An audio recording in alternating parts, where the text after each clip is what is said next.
Evento cultural cristiano, recordando la historia y la base de nuestra fe.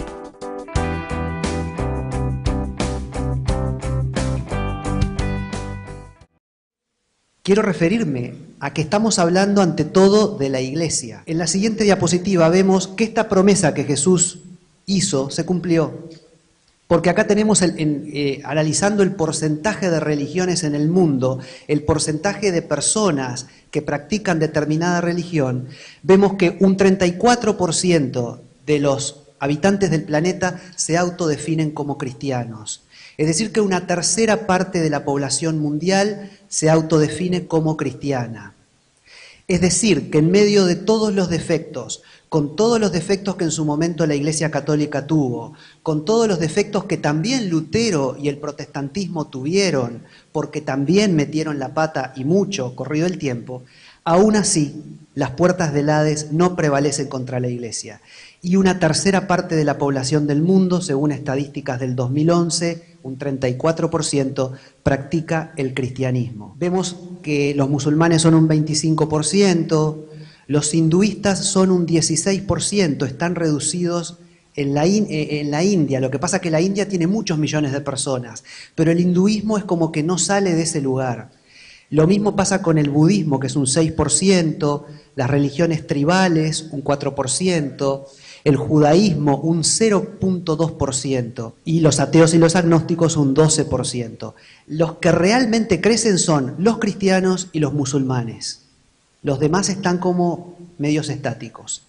Ahora, en la siguiente gráfica tenemos más o menos, llegamos a entender que la población mundial ronda los 7.000 millones de habitantes, de los cuales aproximadamente, estos son datos aproximados, van cambiando mucho, 2.2 mil millones serían cristianos, esa tercera parte. Y los cristianos se distribuyen de esta manera. Los católicos son un 50% del cristianismo en el mundo, 1.2 mil millones de personas. Los protestantes, donde entramos nosotros, unos 700 millones de personas en todo el mundo. Y los ortodoxos, un 15%, 300 millones. ¿Se acuerdan que en algún momento de la historia estaba esta iglesia católica, como nos decía Marcela, que en un momento, por determinadas discrepancias hacia el año 1000 después de Cristo, entre dónde está la sede, está en Roma o está en Constantinopla, por qué Roma es más importante que Constantinopla, y se da ahí un cisma en la Iglesia Católica que permanece hasta hoy día y que trae la división entre el catolicismo y los ortodoxos. Los ortodoxos son la iglesia que acá en Uruguay no es para nada común, porque ellos son la gente que domina, digamos, o que son muy populares en Rusia, la ex Unión Soviética, la Europa Oriental, Rumania, Bulgaria, Hungría, todos esos países, Grecia, Turquía, el Líbano, el norte de África, como por ejemplo Etiopía, hay una población ortodoxa importante. Y el año pasado, cuando fuimos con Álvaro a Israel y un grupo de hermanos de esta iglesia, éramos 22, era muy común ver a los ortodoxos que están vestidos con esos largos trajes negros, ¿verdad? Y, por ejemplo, los patriarcas no se casan, pero los sacerdotes sí. Ellos toman la comunión con pan con levadura, mientras que en la Iglesia Católica la hostia es sin levadura, porque la Iglesia Católica en eso es más fiel al judaísmo, porque la última cena fue una cena de Pascua donde el pan que se comía era sin levadura. Y hay otras discrepancias. Los católicos y los protestantes creemos que el Espíritu Santo proviene del Padre y del Hijo, mientras que la Iglesia Ortodoxa cree que el Espíritu Santo proviene solo del Padre. Son diferencias teológicas que hay que entrar a hilar muy fino y a lo largo de la historia se han ido pautando. Pero yo pensaba que más o menos esto es como está acá el porcentaje en política partidaria en Uruguay. Los católicos son como el Frente Amplio, el 50%, nosotros los protestantes somos como los blancos, un 35%, y la Iglesia Ortodoxa sería como los colorados, un 15%, más o menos. Y yo soy el sordo de cifra. Así que bueno, ahí está el porcentaje. Ahora, vamos a ver la siguiente gráfica, donde tenemos una definición del término iglesia. ¿De qué hablamos cuando hablamos de iglesia? La palabra iglesia no existe en el Antiguo Testamento, solo existe en el Nuevo, y viene de un término griego que es eclesía, o asamblea de creyentes, grupo de creyentes. Viene de otro término que es ekkalein, que es los llamados fuera, los convocados fuera. En hebreo el equivalente sería el término kahal, que aparece en el Salmo 22, versículo 22, y se refiere a la congregación de Israel, al pueblo de Dios, santo y apartado. Entonces ahora yo, rápidamente, antes de entrar en ese específico análisis de cómo se subdividió el protestantismo, voy a hacer una referencia a lo que podemos considerar la iglesia en el macro plan de Dios. Y quiero ser muy cuidadoso con esto porque hay personas que pueden decir, no, la iglesia solamente surge en Pentecostés. Sí, la iglesia redimida surge en Pentecostés, pero pido que abramos un poco la cabeza y que pensemos en iglesia como esto, un grupo de personas creyentes que son convocados por Dios y que por lo tanto son santificados, son apartados del mundo de pecado al mundo de la luz. Entonces, ¿dónde surge esta iglesia? Y pasamos a la siguiente diapositiva y vemos que en realidad el comienzo de la iglesia, en este sentido muy amplio del término, otros podrían decir, no, no estás hablando de la iglesia, estás hablando de los salvos. Bueno, si lo quieren decir así, podemos decir los salvos. Pero en fin, en la promesa edénica de redención, cuando Adán y Eva pecan, el Señor le promete a Eva que la simiente de ella, la simiente de la mujer, no la simiente del varón y la mujer, la simiente de la mujer va a ser la que le pise la cabeza a Satanás.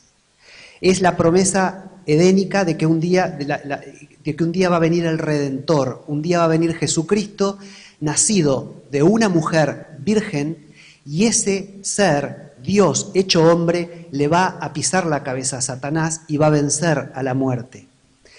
Eso ya supone que todos los que van a seguir a ese Mesías van a ser iglesia. Y a partir de ese momento podemos empezar a entender o vislumbrar el concepto de iglesia en la Biblia. Adán y Eva después son expulsados del Edén, ellos continúan una vida que se supone mantuvo la comunión con Dios, aunque en su momento la perdieron, tienen 2 hijos, Caín y Abel. Caín era como el malo de la película, Abel en cambio era una persona inclinada hacia las cosas del Señor, que le ofreció a Dios lo mejor que él tenía. Esto despertó los celos de Caín, Caín lo mata, pero Dios no deja a Adán y a Eva huérfanos de un hijo que amara las cosas de Dios. Y entonces Dios hace que Adán y Eva conciban a Set, cuyo nombre significa el que restituye o el que sustituye, porque fue como que vino a sustituir a Abel. Y cuando leemos el Génesis dice que de la descendencia de Set empiezan a venir personas que son inclinadas hacia las cosas de Dios, que buscan a Dios, que le ofrecen sacrificios a Dios, que son apartadas en el sentido que son diferentes a las otras personas. Como que la línea de Caín es gente más natural, gente que no le importa lo espiritual. En cambio, la línea de Set es gente más inclinada hacia lo espiritual. Siguiendo en la cronología bíblica, de la línea de Set nos llega Noé y su familia. Y cuando pensamos en Noé y su familia, pensamos en un hombre, su esposa, 3 hijos, 3 nueras, 8 personas, y Dios le dice a Noé que construya un arca en un lugar donde nunca había llovido. Noé le cree a Dios y por fe construye ese arca. Y cuando el juicio de Dios cae sobre la tierra en forma de agua, el arca, que está hecha de madera, guarda a Noé del juicio de Dios. Entonces esa arca es tipo del madero a través del cual el juicio de Dios no nos alcanza a nosotros. Es una persona que le cree a Dios, es una persona que se juega por Dios, es una persona a la que Dios llama, convoca y saca del mundo de pecado a vivir en medio de la santidad. Si continuamos con la línea genética de Noé, llegamos a Abraham. Otro ejemplo, Abraham en Ur de los Caldeos, una civilización profundamente pagana, es llamado por Dios y Abraham le cree a Dios, deposita su confianza en Dios, con su mujer, con Lot, su sobrino, se entregan a Dios, salen del mundo de pecado y se consagran a Dios. Entonces también Abraham fue convocado o llamado fuera. Y en ese sentido uno también puede llegar a entender que Abraham también era iglesia. Corrido el tiempo, de la simiente de Abraham nos llega la nación de Israel. La nación de Israel termina esclava en Egipto. Cuando salen por mano de Moisés, se repite la historia. Dios saca a este pueblo, lo escoge, y este pueblo elige seguir a Dios, porque podría haber elegido no seguirlo, y sin embargo los judíos eligen tener fe en Dios, depositar su confianza en Dios, y salen de Egipto en busca de la tierra prometida, y otra vez es gente de fe, gente que va tras las promesas de Dios. Con errores, por supuesto, como nosotros hoy, con la diferencia de que nosotros tenemos el privilegio de haber nacido cuando el Mesías ya encarnó, ya murió y vive en nosotros a través de su Espíritu Santo. Y aún así nosotros nos equivocamos. Entonces a veces somos muy duros con Israel en el Antiguo Testamento, porque nosotros también nos equivocamos. Y ellos en aquel tiempo, con más derecho, en cierta forma, podían equivocarse. Así llegamos a los tiempos de Jesús. Jesús viene, nace, vive, predica, muere, resucita, asciende. Y Él le dice a María su madre, a los discípulos, permanezcan en Jerusalén hasta que descienda poder sobre ustedes. Llega Pentecostés. Pentecostés no es una festividad del cristianismo, Pentecostés es una festividad del judaísmo. Es una de las convocatorias solemnes que Dios le había dado a los judíos, porque los judíos habían sido convocados, habían sido llamados a salir fuera del mundo de pecado y vivir en la santidad como nosotros. Y Pentecostés era una de las 3 fiestas en el judaísmo en donde era obligatorio para todos los judíos subir a Jerusalén. Siempre se dice subir a Jerusalén porque Jerusalén está en un monte. Entonces en Pascua, en Pentecostés y en la fiesta de los tabernáculos, los judíos de todo el mundo conocido antiguo suben a Jerusalén a adorar a su Dios. Hay datos históricos que hablan de 2 millones de personas en tiempos de Jesús que subían de año en año a adorar a Dios en Jerusalén en las fiestas típicas. Y en una fiesta de Pentecostés, en un Shavuot, que es una fiesta judía, están los apóstoles, María la madre de Jesús, los otros discípulos reunidos y un montón de judíos de todo el mundo conocido, los judíos helenizados, que estaban en Europa, que estaban en el norte de África, que estaban en Asia Menor, suben a Jerusalén y ahí el Espíritu Santo cae, llena a los discípulos, llena a María, la madre de Jesús, ellos empiezan a hablar en lenguas y todos esos judíos que vienen ahí escuchan el mensaje de salvación en boca del apóstol Pedro y se convierten. Son 3.000 judíos que se convierten y nace la iglesia, nace lo que comúnmente decimos la iglesia redimida a partir de aquel Pentecostés. Es una iglesia integrada por judíos mesiánicos, en un 100% o en un 99,9%, es decir, judíos que creen en Jesús como el Mesías de Israel.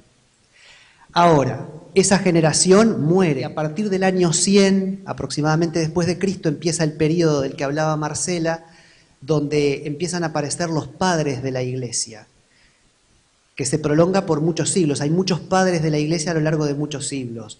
Grandes pensadores, San Agustín, Santo Jerónimo, Crisóstomo, Ignacio de Antioquía, gente que va fundamentando el cristianismo en sanas doctrinas. Ya hacia el año 100 después de Cristo, San Ignacio de Antioquía, uno de los padres de la iglesia, habla por primera vez del término iglesia católica. Como decía Marcela, católico significa universal. La iglesia católica apostólica romana que nosotros conocemos, en realidad en el catecismo de la iglesia, de esa iglesia, dice que la iglesia es una, santa, católica y apostólica. Lo romano es una cosa extra, que no es tan importante como las otras 4 cosas. La iglesia es una, porque somos uno en el Señor, es santa porque es apartada, convocada fuera, es católica porque es universal, abarca a todas las naciones, a todas las razas, a todo tipo de personas, y es apostólica porque sigue la tradición de los apóstoles, como nosotros, que seguimos lo que está escrito en los evangelios, que es lo que recibimos de los apóstoles del Señor. Ahora, esos padres de la iglesia mantienen lo que es el cristianismo. Hasta que aproximadamente en el siglo IV, año 300, como decía Marcela, Constantino, el emperador, se convierte y entramos en la etapa de la iglesia imperial, por llamarle de algún modo, en donde esa misma iglesia se vuelve poderosa porque el emperador se convirtió al cristianismo. Y nosotros con Marcela y con Álvaro, cuando estuvimos el año pasado en Israel, tuvimos el privilegio de estar en la iglesia de la Anunciación, donde esto es tradición nada más, pero supuestamente el lugar donde el Señor es anunciado, que iban a ser, ahí Santa Elena, la madre de Constantino, que era una devota cristiana muy fiel, construye una iglesia que todavía se mantiene. Del original, hay un pedacito del piso original del siglo III después de Cristo, de lo que Santa Elena construyó, y es una mujer que oró muchos años, dice la tradición, por su hijo, y bueno, después Constantino se convierte, es toda una historia, ¿verdad?, en una batalla muy importante que Constantino tenía que luchar, y él ve una señal en el cielo, una cruz, y recibe las palabras de Dios: por esta señal vencerás. Hay como una leyenda negra de Constantino, y después está también el relato idealista de Constantino. Yo no soy quien para dudar de que su conversión fue sincera. El punto es que, claro, cuando una persona importante se convierte, empieza a generar un entorno de personas que se le van a acercar, y de pronto se van a acercar no porque crean en Dios, sino porque les conviene hacerse pasar por cristianos, porque el rey o el emperador es cristiano. Entonces ahí empieza después todo ese proceso degenerativo de corrupción del que Marcela nos estuvo hablando, hasta que en un momento Dios levanta a un hombre como Lutero para decir basta.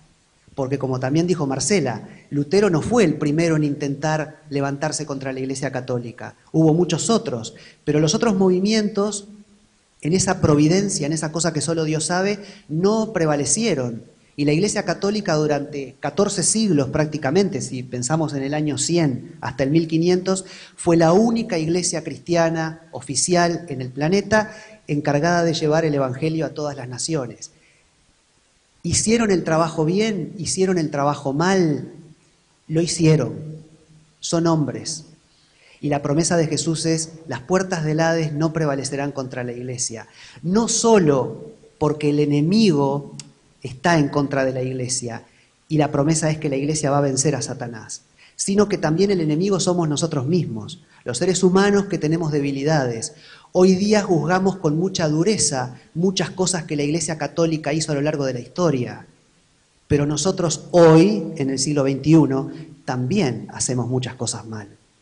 Entonces hay que tener una visión más amplia, de menos juicio sobre la historia. No significa que yo sea tonto y no me dé cuenta cuando las cosas están mal, pero hay que tener un espíritu de amor y hay que saber mirar más allá de los errores humanos.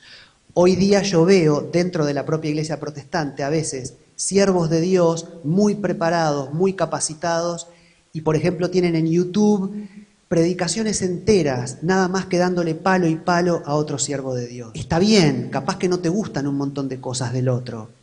Y está bien que el Espíritu Santo te muestre: mirá, esta persona está haciendo esto que está mal.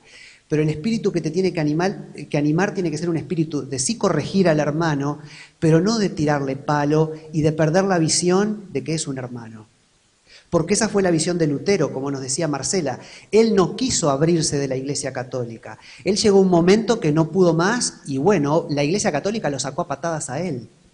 Como en su momento, en tiempos del primer siglo, los apóstoles, María la Virgen, iban a la sinagoga. Ellos eran judíos que creían en el Mesías, pero en un momento la oficialidad del judaísmo los sacó a patadas de las sinagogas. Entonces uno siempre tiene que tener la actitud de luchar en amor hasta lo que más pueda por permanecer. Y llega un momento que, bueno, las cosas no dan para más. Pero que en nosotros haya ese espíritu de amor y que tengamos esa macrovisión de lo que es la iglesia, de lo que es el pueblo de Dios. Que no seamos tan rápidos en juzgar y en dar palo y palo a los hermanos, aun cuando hacen cosas malas. Llegamos entonces al protestantismo. Y vamos a ver ahora entonces la subdivisión. ¿Qué pasó después de Lutero? Entonces en la siguiente diapositiva hay como... Esto es muy complejo, pero yo quiero simplificarlo lo más que se pueda. Y podemos pensar en 4 movimientos muy fuertes que se empiezan a levantar a partir de Lutero. Tenemos a los luteranos, en lo que es Alemania y los países escandinavos, Suecia, Finlandia. Tenemos a los calvinistas, que surgen con un gran pensador, Calvino, en Suiza. Tenemos a los presbiterianos en Escocia, con otro gran pensador que se llamó Juan Knox, y los presbiterianos creían en el presbiterio, en un conjunto de ancianos que lideran la iglesia. Y por último tenemos a los anglicanos en Inglaterra, de donde venimos nosotros. Así que atento con este cuarto grupo. Luteranos, calvinistas, presbiterianos y anglicanos. Los anglicanos, ustedes se acuerdan, Enrique VIII se divorció, el Papa no le quería dar el divorcio para que se volviera a casar, entonces él crea su propia iglesia. Y uno dice, qué horrible, y nosotros venimos de esa iglesia. Pero lo que pasa es que el Señor se glorifica en medio de la debilidad. Lo que pasa es que el Señor lo prometió, las puertas del Hades no van a prevalecer contra la iglesia. Y aún en medio de la debilidad, de la bajeza del ser humano, de todo el error, de todo el pecado, el Señor siempre está guardando a ese pueblo. Como guardó a los judíos en el desierto y los guardó y los guarda hasta hoy, y son un milagro que existan, así también con la iglesia.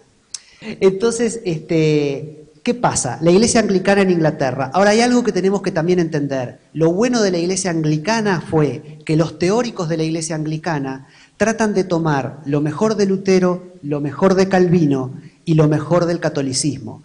Entonces es una iglesia que en su base doctrinal es como muy sólida, muy fuerte. ¿Qué pasa con los anglicanos? Siguiente diapositiva.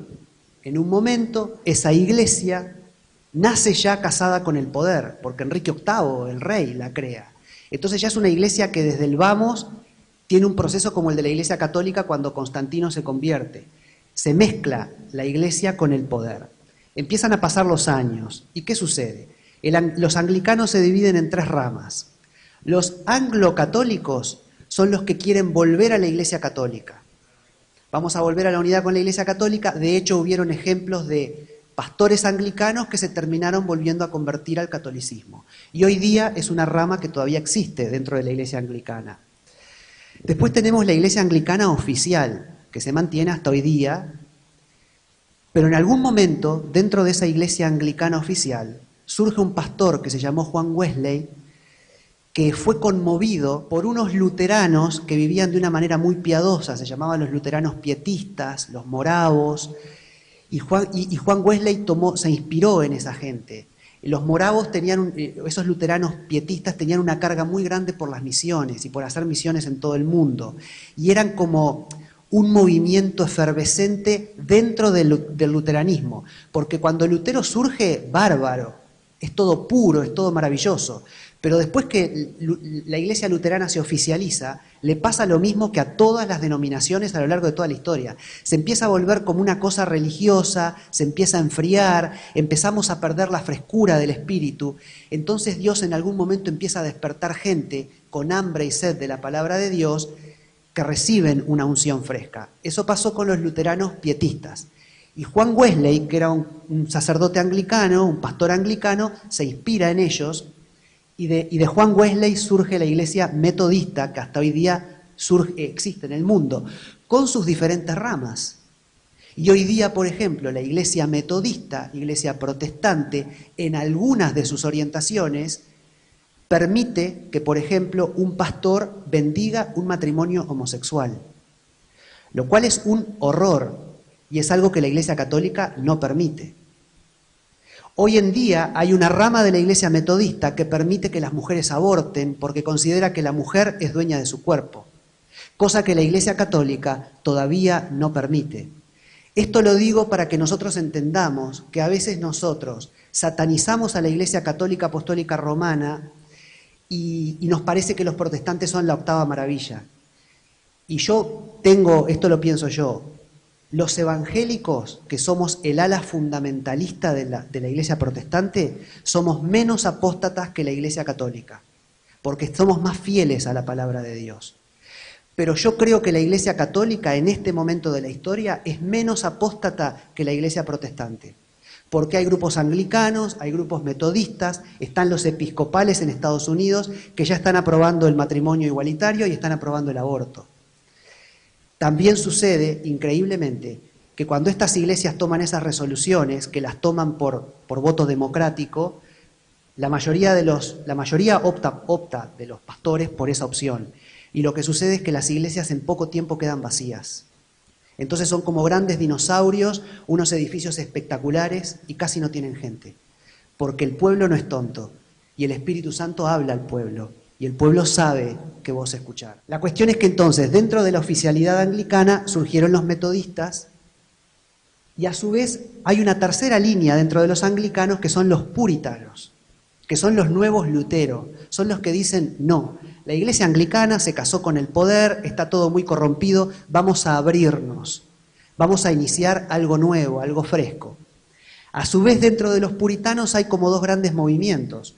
Los presbiterianos que dicen, está bien, abrámonos, pero quizá podemos mantener comunión con la oficialidad, capaz que no nos tenemos que separar de la iglesia anglicana oficial. Y por otro lado están los congregacionalistas, de donde venimos nosotros, que son los que dicen no, que cada congregación sea autónoma, que cada congregación tenga su pastor, que haya una independencia total y vamos a separarnos de la iglesia anglicana. Esos puritanos congregacionalistas son los que huyen de Inglaterra y colonizan los Estados Unidos de Norteamérica en el año 1620 en el famoso barco Mayflower o el Flor de Mayo. Fueron 120 personas que venían realmente buscando libertad religiosa, huyendo de la iglesia anglicana oficial. Ellos eran separatistas. Ellos llegan a Estados Unidos. A su vez, lo que Lutero inició, o lo que Dios inició a través de Lutero, seguía siendo algo efervescente en toda Europa. Teníamos aquellos luteranos, dentro de los cuales surgían los luteranos pietistas.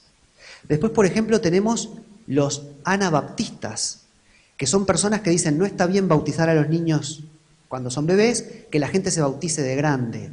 Y el movimiento anabaptista después sigue creciendo. De ese movimiento se desprenden los menonitas. A su vez, dentro de los menonitas después se desprenden los famosos Amish o Amish en Estados Unidos, esos que viven como en el siglo XVIII. Es decir, que hay una división tras otra, de diferente manera. Ahora, los puritanos congregacionalistas llegan a Estados Unidos.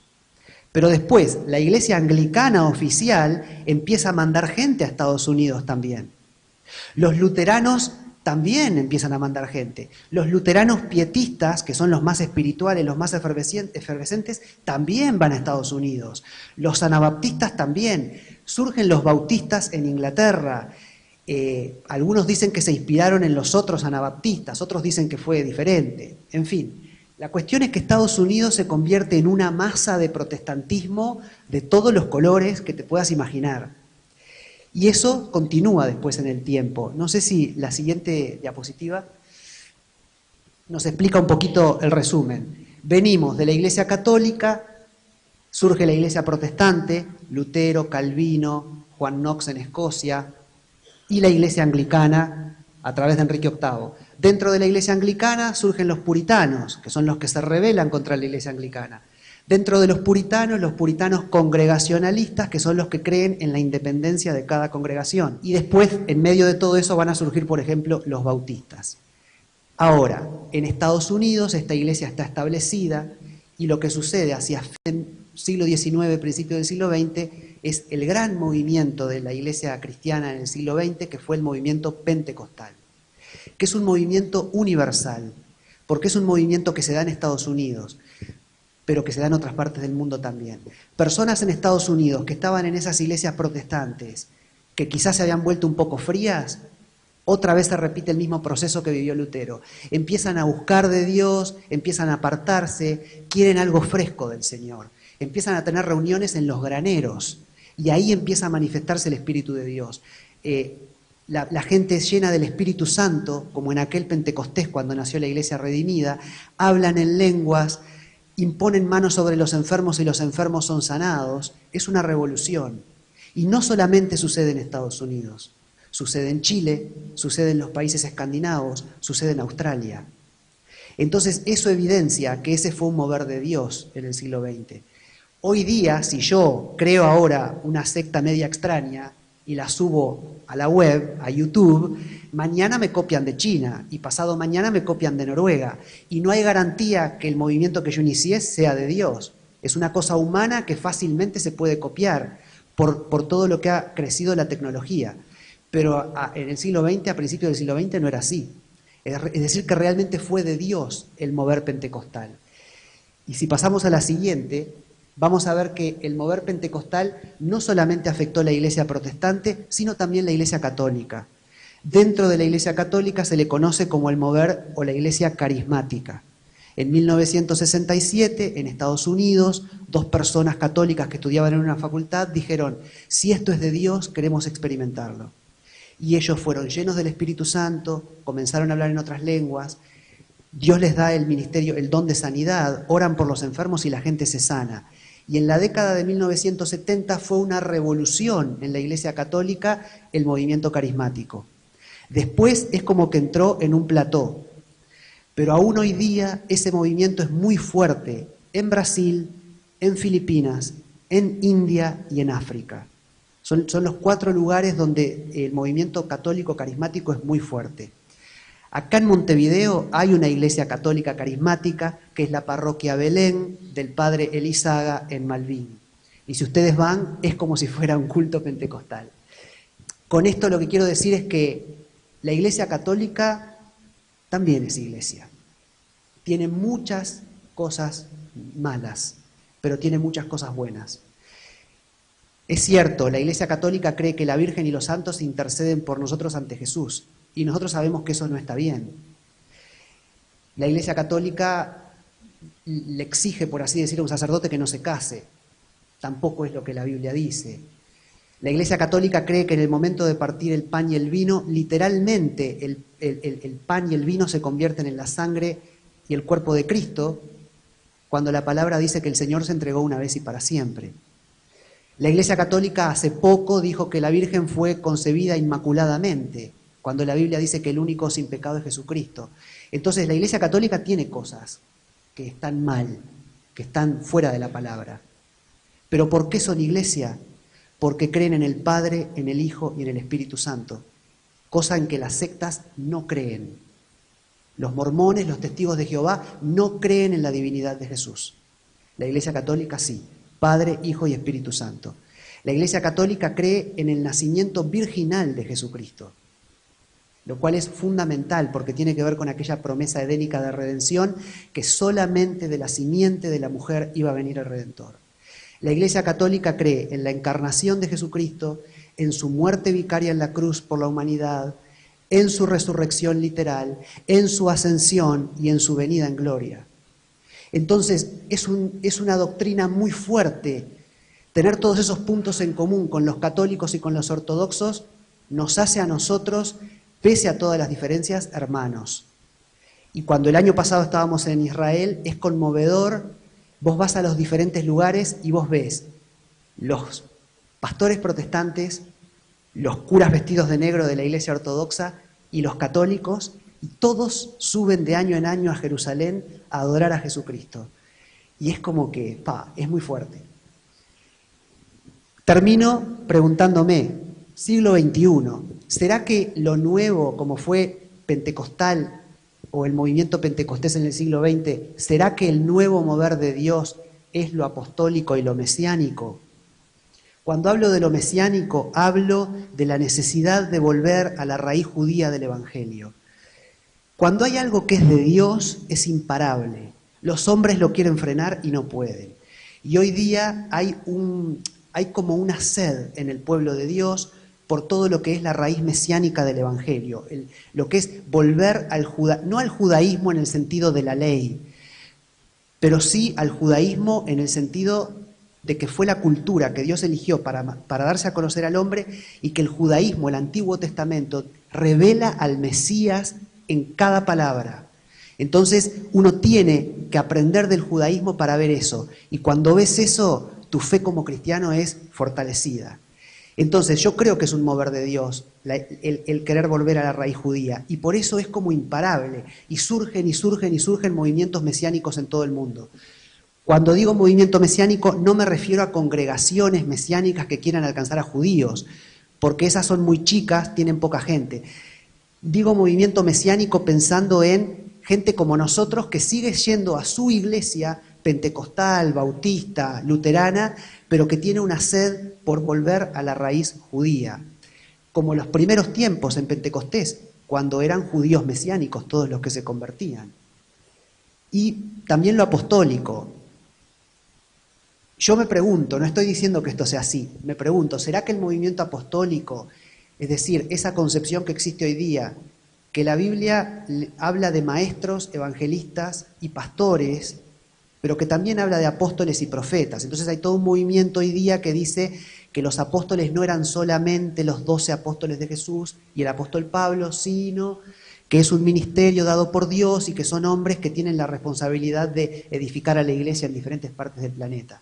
En fin, nos guste o no nos guste, lo que no se puede negar es que lo apostólico está creciendo mucho, hay una manifestación muy fuerte, son iglesias con mucha cantidad de gente.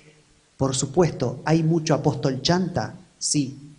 Por supuesto, ¿hay muchos mesiánicos chantas? Sí. Inclusive hay movimientos mesiánicos que niegan la divinidad de Jesús también. Pero eso siempre fue así históricamente.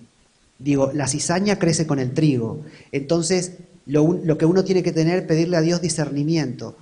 Que esos defectos que los seres humanos tengan no me prive a mí de entrar en la corriente del río de Dios donde Él se está moviendo.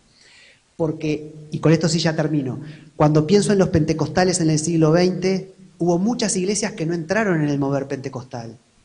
Los bautistas no renovados no entraron en el mover pentecostal. Los luteranos tradicionales no entraron en el mover pentecostal. Tampoco los menonitas, tampoco los hermanos libres. Sin embargo, son hermanos. Sin embargo, el Espíritu de Dios está en esas iglesias. Entonces, no es que Dios no esté y que Dios solo esté en el nuevo mover. Pero Dios tiene un macro plan trazado y hay como corrientes a través de las cuales Dios se manifiesta. Y vos podés quedarte por fuera de esa corriente y está bien, la salvación no la vas a perder, pero te perdés un montón de bendiciones que capaz que recibirías si entraras en eso.